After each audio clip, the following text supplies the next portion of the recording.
Welcome to my channel. It's me Chandini. So night అంతా కష్టపడి adventurous journey చేశాక night అయితే రిలేటివ్స్ ఇంట్లో స్టే చేశాము.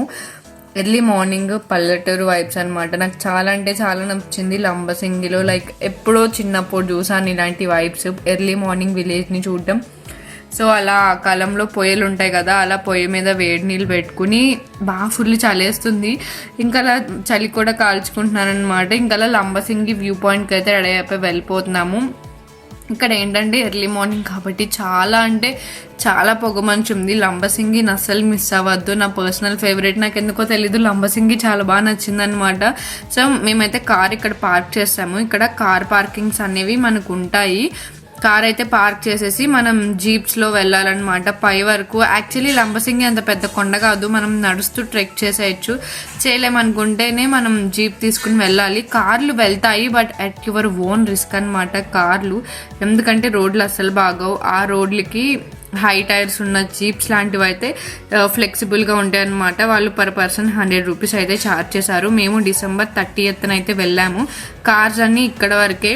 పార్క్ చేసుకోవాలంటే ఇక్కడే, పైకి వెళ్ళాలంటే ఎట్ యువర్ ఓన్ రిస్క్ చెప్పా కదా. సో జీప్స్ అన్నీ అప్ అండ్ డౌన్ తిరుగుతూనే ఉంటాయి అన్నమాట. మీరు ఏదైనా తీసుకోవచ్చు. మేము మా రిలేటివ్స్ ద్వారా తెలిసిన వాళ్ళ ద్వారా వెళ్ళాం కాబట్టి మాకు ఫ్రీగానే అయ్యింది. లైక్ తెలిసిన వాళ్ళే కాబట్టి చెప్పడం వల్ల ఫ్రీగా తీసుకెళ్లారు. ఇక్కడ టీ కాఫీస్ అన్నీ ఉంటాయి. ఆ చలికి రోడ్లు చూసారా ఇలా ఉంటాయి అనమాట. అందుకే చాలామంది పర్సనల్ వెహికల్స్ అనేవి అవాయిడ్ చేస్తారు. ఈవెన్ బైక్ అయినా కానీ వెళ్ళడానికి అంత సాహసం చేయరనమాట. రోడ్లు చాలా గతుకులుగా ఉంటాయి. సో ఫైనల్గా అయితే మనం లంబసింగి వ్యూ పాయింట్కి అయితే రీచ్ అయిపోయాము. ఇక్కడ వచ్చేసి ఎంట్రీ అయితే మనకి 20 రూపీస్ ఉంటుంది అనమాట వ్యూ పాయింట్ లోపలికి వెళ్ళి చూడడానికి. సో లంబసింగిని ఆంధ్ర కాశ్మీర్ అని కూడా పిలుస్తారనమాట వ్యూ పాయింట్. ఇక్కడ ఎంత బాగుందంటే లైక్ పాడేరు వనజాంగి కంటే ఇక్కడ చాలా బాగుంది వ్యూ అనేది. మేము వెళ్ళిన రోజు ఆ మేఘాలు, ఆ పాల సముద్రం చాలా బాగా అనిపించింది. వ్యూ పాయింట్ మీద చాలా మంది ఎక్కేసారు, అప్పటికే అసలు ఖాళీ లేదు. మేము కొండ వెనకాలకి వెళ్ళాం, అక్కడ నుంచి ఇంకా బాగా కనిపించింది అనమాట. ఎంత బాగుందో చూసారా. లైక్ పాడేరులో కనిపించిన దానికంటే ఇది ఇంకా బాగా కనిపించింది అనమాట. నాకు చాలా బాగా నచ్చింది లంబసింగిలో వ్యూ పాయింట్. వనజాంగిలో మిస్ అయ్యాం కదా, అందుకని చెప్పి ఇంక ఇక్కడ మిస్ అవ్వకూడదని చెప్పి చాలా ఎర్లీగా వచ్చాం. సన్ రైజ్ మిస్ అవ్వకూడదని. సో నేనైతే వేరే ప్లేస్కి కొండ దగ్గరికి వెళ్ళాము. అక్కడ నుంచి వ్యూ ఇంకా బాగా అనిపించింది అనమాట. వ్యూ పాయింట్ కంటే కొంచెం వ్యూ పాయింట్ వెనకాల ఒక కొండ ప్లేస్ ఉంటుంది, అక్కడికి వెళ్తే చాలా బాగా కనిపిస్తుంది. సో ఇంకా బాగా చూసారు కదా ఎంత బాగుందంటే, మన చుట్టుపక్కల ఇంత మంచి నేచర్ ఉందా, ఎన్ని డేస్ మిస్ అయ్యానా అన్న ఫీలింగ్ అనమాట. అంత బాగుంది ఇక్కడ లంబసింగిలో. లిటరల్లీ ఎవరు మిస్ అవ్వద్దు. డిసెంబర్లో వెళ్ళండి. అంటే ఎవ్రీ మంత్ ఇలానే ఉంటుందని చెప్పలేను. మేము డిసెంబర్లో వెళ్ళాము, అప్పుడైతే ఇలా ఉందన్నమాట. లైక్ వింటర్లోనే వెళ్ళండి, చాలా బాగుంది లంబసింగి, అస్సలు మిస్ చేయొద్దు. ఇంకా అలా అయితే ఫైనలీ సన్ రైజ్ అయితే వచ్చేసింది. The most awaited sunrise చూడాలి అని వెళ్ళాను. సన్ రైజ్ అయితే చూసామన్నమాట. అసలు ఈ ప్లేస్ని వదిలి వెళ్ళాలని లేదు, బట్ మనకి ఉన్న టైంలోనే అన్నీ కవర్ చేయాలి కదా. ఇంకా అలా సన్ రైజ్ చూసుకుని తిరిగి అయితే మేము వెళ్ళడానికి స్టార్ట్ అయిపోయాము. ఇంకా మనం కార్ పార్క్ చేసిన దగ్గరికి అయితే మనల్ని జీప్ వాడు డ్రాప్ చేసేస్తాడు. అక్కడ నుంచి ఇంకా మన వెహికల్తో ఇంకా ఎక్కడ నెక్స్ట్ ప్లేస్కి అయితే వెళ్ళాలి. మేము వెళ్తున్నప్పుడు మాకు నవీన్ స్ట్రాబెర్రీ ఫామ్ అయితే కనిపించింది. సరే సరదాగా స్ట్రాబెర్రీ ఫామ్ చూద్దాం, ఎప్పుడు చూడలేదు కదా అని వెళ్ళానమాట. మీకు కావాలంటే అక్కడ కింద ఉంది కదా నెంబరు, వాళ్ళ బోర్డ్ కింద నెంబర్కి మీరు కాంటాక్ట్ అయితే ఆర్గానిక్ స్ట్రాబెర్రీస్ వాళ్ళైతే మనకి డెలివరీ చేస్తారంట. నేను ఫస్ట్ టైం ఒక ఫ్రూట్ది పెంచే ఫామ్ని చూడడం. ఇప్పటి వరకు నేను అసలు స్ట్రాబెర్రీ ఫామ్ కానీ ఏ ఫ్రూట్స్ది ఫామ్ అయితే చూడలేదు. లైక్ గోవా ఇలాంటివి అంటే బనానాస్ కానీ చూస్తాం కానీ స్ట్రాబెర్రీస్ ఎప్పుడు చూడలేదు. అవి భలే ఉన్నాయన్నమాట. లైక్ వీళ్ళు ఎప్పటికప్పుడు ఫ్రెష్గా కోసి డెలివరీ చేస్తారంట, లైక్ సేల్ చేస్తారంట.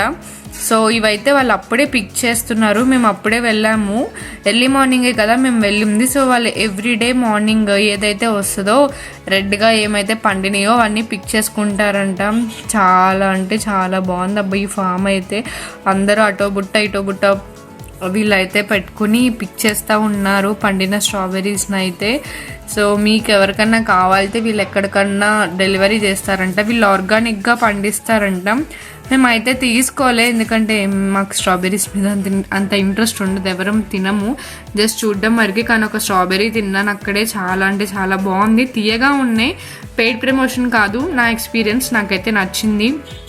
ఇంకా అలా మేము ఇంటికి వెళ్ళిపోయి మంచిగా టిఫిన్ తినేసి వైజాగ్ అయితే స్టార్ట్ అయిపోయామన్నమాట. కానీ వైజాగ్ వెళ్ళి ఇంకా రోజంతా ఫుల్ రెస్ట్ తీసుకున్నాం వైజాగ్లో. ఎందుకంటే నేను ఛత్తీస్గఢ్లో తిన్న ఫుడ్ ఆ ముందు రోజు తిరాతగర్ వాటర్ ఫాల్స్కి వెళ్ళినప్పుడు నేను అందుకే చెప్పాను వాటర్ ఫాల్ దగ్గరే తినేయండి అని. అక్కడైతే మనకు all types of fried rice కానీ నూడిల్స్ కానీ అన్నీ దొరుకుతాయి. వన్స్ మీరు వాటర్ ఫాల్స్ దాటి సిటీలోకి వస్తే మీకు అసలు మంచి ఫుడ్ అనేది అసలు దొరకదన్నమాట. ఫుడ్కి చాలా ఇబ్బంది పడతారు. అక్కడ నేను తిన్న చికెన్ నీసు వాసన, వాళ్ళు చికెన్ పకోడీ అంటున్నారు, అదైతే అసలు చికెన్ పకోడీ కాదు కదా, అసలు చెప్పడానికి కూడా రాదు, అలాగుంది.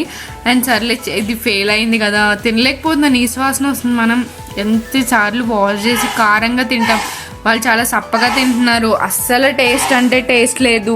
అండ్ ఇంకొకటి ఏంటంటే ఎగ్ రోల్ అన్నారని చెప్పి ఎగ్ రోల్ తీసుకుంటే అది ఇంకా వరస్ట్గా ఉంది. ఛత్తీస్గఢ్లో సరైన ఫుడ్ దొరక నాకు ఏమైందంటే వైజాగ్కి వచ్చేసరికి ఆ ముందు రోజు తిన్న ఫుడ్ నాకు వైజాగ్ వచ్చేసాక ఎఫెక్ట్ అయిపోయిందనమాట. ఫుల్ గ్యాస్ పెయిన్ వచ్చేసి లిటరలీ ఒక 3 ఇంజెక్షన్స్ చేయించుకున్నానేమో ఆ గ్యాస్ పెయిన్ తగ్గడానికి, అంత హెవీ పెయిన్ వచ్చింది. లైక్ అక్కడ ఫుడ్ పడలేదు. అందుకే చెప్తున్నా, ఛత్తీస్గఢ్ సిటీకి వస్తే మీరు ఫుడ్ తినలేరు. You better eat at waterfalls దగ్గర ఏం దొరికితే అది మీరు తినగలిగేది తినేయండి. ఫైనల్గా మేమైతే వైజాగ్ అయితే వచ్చేస్తున్నాము. ఇంకా 16 కిలోమీటర్స్ అలా ఉందన్నమాట. ఇంకా వైజాగ్ వచ్చి మేము ఎప్పుడు వైజాగ్ వచ్చినా క్యాబ్రిటోస్ మంది దగ్గరే మేమైతే ఫుడ్ తింటాము. ఇక్కడ మంది మా ఫేవరెట్ అనమాట. మీలో ఎంతమందికి ఈ మంది ఇష్టమో నాకు కామెంట్స్లో తెలియజేయండి. ఫైనల్లీ మండికి వచ్చేసి అయితే మేము తీసుకున్నాము, లైక్ చికెన్ ఫ్రై మంది అయితే ఆర్డర్ ఇచ్చామన్నమాట. అది కూడా లైక్ అప్పటికే నాకు గ్యాస్ పెయిన్ అనేది స్టార్ట్ అయింది. ఇంక ఇది సర్లే ఎలానో వచ్చాము, బద్దాక రామన్న ఇంటెన్షన్తో తినేసాను. ఓవరాల్గా అంతా కలిపి తేడా కొట్టింది. నెక్స్ట్ వ్లాగ్ వచ్చేసి బీచ్ వ్లాగ్, అస్సలు మిస్ అవ్వద్దు. ఈ వ్లాగ్ మీకు ఎలా అనిపించిందో నాకు కామెంట్ సెక్షన్లో తెలియజేసండి. Thanks for watching.